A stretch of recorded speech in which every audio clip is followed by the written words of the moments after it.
नाम के प्रभाव से शंकर जी अविनाशी हो गए हैं। साथ ही अमंगल वेशधारी होते हुए भी वे मंगल के राशि हो गए हैं। श्री सुखदेव जी, सनक, सौनंदन आदि सिद्ध मुनि और योगी ये सभी नाम के प्रसाद से ब्रह्म सुख के भोगी हुए हैं। श्री नारद जी ने भी नाम के प्रताप को जाना, क्योंकि जगत को हरि तथा हरि को शिव प्यारे हैं और हरि तथा हर दोनों के प्यारे आप हुए। फिर नाम के जपने से ही भगवान ने बालक प्रहलाद पर ऐसी कृपा की है कि वे भक्तों में शिरोमणि हो गए हैं।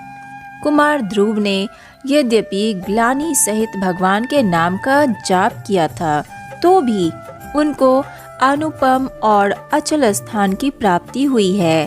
फिर पवन पुत्र श्री हनुमान जी ने नाम का ही सुमिरन करके भगवान श्री रामचंद्र जी को अपने वश में कर लिया है। और दूसरे अजामिल तथा गणिका आदिक कितने ही ऐसे हो गए हैं जो भगवान के नाम के प्रभाव से मुक्त हो चुके हैं। सो मैं नाम की प्रशंसा कहाँ तक करूं? श्री रामचंद्र जी भी नाम के प्रभाव को अथवा उसके गुण का अपार यश कहने में समर्थ नहीं हो सकते। इस कारण कलिकाल में श्री राम जी का नाम ही कल्प वृक्ष रूप कल्याण का निवास है, जिसका सुमिरन करने से मैं भांग रूपी तुलसी आज तुलसीदास जी हो रहा हूँ। इस प्रकार चारों युगों, तीनों कालों और तीनों लोकों में जितने भी जीव मोक्ष को प्राप्त हुए हैं, वे सब केवल नाम को जपकर ही वैसे हुए हैं। वेद पुराण और सज्जनों की सम्मति है कि श्री रामचंद्र जी में प्रेम होना ही समस्त पुण्यों का फल है। पहले युग में ध्यान करने से, दूसरे युग में यज्ञ करने से और द्वापर में पूजा द्वारा प्रभु संतुष्ट होते थे। किंतु कलिकाल जो मलिन पापों का मूल है और पाप रूपी सागर में मनुष्यों के मन मछली के समान लगे हुए हैं, उसमें भगवान का नाम ही काम रूपी वृक्ष के लिए भयानक काल है, जिसका सुमिरन करने से संसार की समस्त आपदाओं का हरण हो जाता है। इसलिए कलिकाल में श्री रामचंद्र जी का नाम ही अभिष्ट फल का देने वाला है और यही इस संसार तथा परलोक में भी माता पिता के समान हित करने वाला है। इस प्रकार मैं देखता हूँ तो इस कलिकाल में सिवा राम नाम के कर्म, धर्म और विवेक का कोई प्रभाव होता नहीं दिखाई पड़ रहा है, क्योंकि यह कपट का भंडार कलयुग तो काल नेमी राक्षस के समान है और उसका नाश करने के लिए केवल नाम ही सुंदर बुद्धि और सामर्थ्यवान हनुमान है। इसलिए इस कलिकाल रूपी हिरण्यकश्यपु दैत्य का नाश करने के लिए श्री रामचंद्र जी का नाम नर केसरी रूप अर्थात नरसिंह भगवान के समान है। उनको प्रहलाद जैसे जापक पुरुष जप कर राक्षसों की सेना का नाश कर फिर रक्षा करते हैं। अतः प्रभु का नाम चाहे भाव से, चाहे कुभाव से, चाहे आलस्य से और चाहे ईर्ष्या से ही क्यों न लें, किंतु नाम का जप दसों दिशाओं में मंगल स्वरूप ही है। सो मैं उसी नाम का स्मरण कर श्री राम जी को सिर झुकाकर उनके गुणों की गाथा अर्थात कथा का वर्णन करता हूँ। सो मुझे आशा है कि वे ही मेरी इस रचना का सब प्रकार सुधार करेंगे कि जिनकी कृपा दया करते हुए भी कभी तृप्त नहीं होती। परंतु इसमें यह एक चिंता है कि श्री रामचंद्र जी तो मेरे बड़े सुंदर स्वामी हैं और मैं उनका बड़ा बुरा सेवक हूँ। इससे निर्वाह कैसे हो? फिर भी दयानिधि भगवान ने अपनी ओर निहार कर अर्थात अपनी श्रेष्ठता के कारण मेरी रक्षा ही की है। क्योंकि लोक और वेद में भी अच्छे स्वामी का यह नियम होता है कि वे विनय को सुनकर प्रीति को पहचान लेते हैं। धनी, गरीब, ग्रामीण तथा नगर के वासी, पंडित, मूर्ख, मलिन और विख्यात एवं अच्छे और बुरे कवि अपनी अपनी बुद्धि के अनुसार राजा की प्रशंसा करते हैं। राजा साधु तथा सुंदर बुद्धि वाले सुशील होते हैं। राजा में परम कृपालु भगवान का अंश रहता है। इसी कारण वह सर्वसाधारण कही हुई भक्ति, मति और सुंदर गति को पहचान कर सबका आदर करते हैं। यह तो प्राकृत राजाओं का स्वभाव है और मेरे कौशलराज महाराज भगवान श्री रामचंद्र जी तो राजाओं में भी शिरोमणि और महाज्ञानी हैं।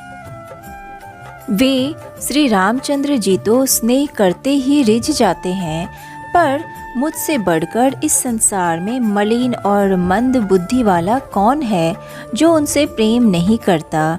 परंतु मुझे आशा है कि इस मूर्ख दास की प्रीति और इच्छा को श्री रामचंद्र जी अवश्य रखेंगे, क्योंकि उन्होंने पत्थर की नाव बनाकर रीछ और बंदरों को अपना सुबुद्ध मंत्री बनाया था।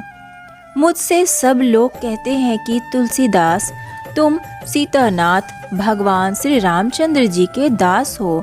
सो मैं समझता हूँ कि मुझ दास से श्री राम जी की निंदा होती है और उनको उपहास सहना पड़ता है, क्योंकि कहाँ तो श्री राम जी जैसा साहब और कहाँ इस तुलसीदास जैसा सेवक। तब मेल कैसे हो सकता है? जब मुझ में इतना दोष है कि मैं बार बार ढिठाई ही करता हूँ, जिसे सुनकर नरक भी नाक भौं सिकोड़ेगा, अर्थात जिससे नरक भी घृणा करेगा। जिसे कभी एकांत में बैठकर समझता हूँ तो अपनी करनी का मुझे अपने आप ही भय लगता है, परंतु उसका श्री रामचंद्र जी ने स्वप्न में भी ख्याल नहीं किया। क्योंकि यदि ख्याल किए होते अथवा देख और सुनकर स्थिर चित्त से कहीं विचार किए होते तो मेरी कहीं भी गुजर ना होती। लेकिन स्वामी श्री रामचंद्र जी ने तो मेरी मति और भक्ति की प्रशंसा ही की। यह बात अथवा यह प्रेम कहने योग्य नहीं, क्योंकि अच्छी बात कहने सुनने से नष्ट हो जाती है। हाँ, यह निश्चित सिद्धांत है कि श्री रामचंद्र जी अपने भक्त के हृदय की बात को जानकर रीझते हैं। उन प्रभु के चित्त में भक्त की उस चूक का कोई ख्याल नहीं रहता जो कदाचित हो जाया करती है। वह 100 बार उसके अच्छे स्वभाव का ही ख्याल करते हैं। नहीं तो जिस पाप के कारण उन्होंने एक व्याध के समान बाली को मार डाला और वही कुचाल फिर सुग्रीव ने की, वही करतूत विभीषण ने की थी कि उसने मंदोदरी को रख लिया था, किंतु दयालु भगवान श्री रामचंद्र जी ने स्वप्न में भी उसके इस दोष को अपने हृदय में स्थान नहीं दिया, अपितु भरत जी से भेंट करते समय राजसभा में श्री रामचंद्र जी ने विभीषण के गुणों का बखान ही किया। श्री तुलसीदास जी कहते हैं कि यदि वे प्रभु ऐसे ना होते तो क्या स्वयं वे तो वृक्ष के नीचे रहते और उन बंदरों को, जो कि हर समय वृक्ष की डालों पर ही चढ़े रहते हैं, उनको अपने समान बनाते। इसलिए उन श्री रामचंद्र जी महाराज से बढ़कर शील निधान स्वामी कोई नहीं है। सो हे श्री रामचंद्र जी महाराज, आपकी यह निकाई हर किसी के लिए अच्छी है, और यदि यह सर्वदा सत्य है तो मुझ तुलसीदास के लिए भी अच्छी ही होगी। इस प्रकार अपने गुण और दोष का वर्णन कर और फिर सबको सिर झुकाकर मैं श्री रामचंद्र जी के उस निर्मल यश का वर्णन करता हूँ, जिसको सुनने से कलयुग में पापों का सर्वथा ही नाश हो जाता है।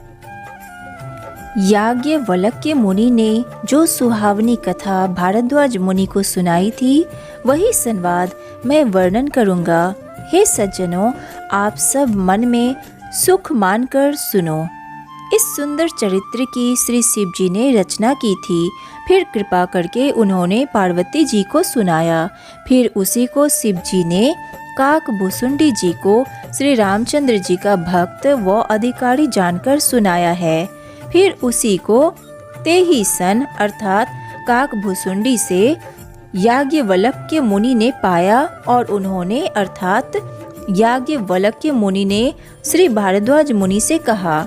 वे दोनों श्रोता और वक्ता समान बुद्धि वाले, समदर्शी और भगवान की लीला को जानने वाले थे। उनका ज्ञान इतना बढ़ा चढ़ा था कि वे भूत, भविष्य और वर्तमान तीनों काल की बातों को हथेली में रखे हुए आंवले की भांति जानते थे। इनके अतिरिक्त और भी जो भगवान के भक्त और अच्छे ज्ञानी हैं तथा जो एक दूसरे से भगवान की लीला को आपस में अनेक प्रकार से कहते, सुनते और समझते हैं, वे भी ज्ञानी और भक्त हैं। इस प्रकार जब एक दूसरे से लोग कहते सुनते आपस में विचार करते चले आए, तब इधर के युग में मैंने यह सुंदर कथा सूकर क्षेत्र में अपने गुरु के मुख से सुनी। किंतु उस समय मेरी बाल्यावस्था थी, जिससे जैसा समझना चाहिए था वैसा ठीक रूप से समझ ना सका, क्योंकि उस समय तक मैं बिल्कुल ही ना समझ था। क्योंकि एक तो इस कथा के श्रोता वक्ता ज्ञान के निधि बहुत बड़े ज्ञानी और दार्शनिक थे, और दूसरे श्री रामचंद्र जी की यह कथा बहुत गूढ़ अर्थात कठिन है। तब भला कलयुग के पापों से ग्रस्त हुआ मैं जड़ जीव उसको समझने में कैसे समर्थ हो सकता था।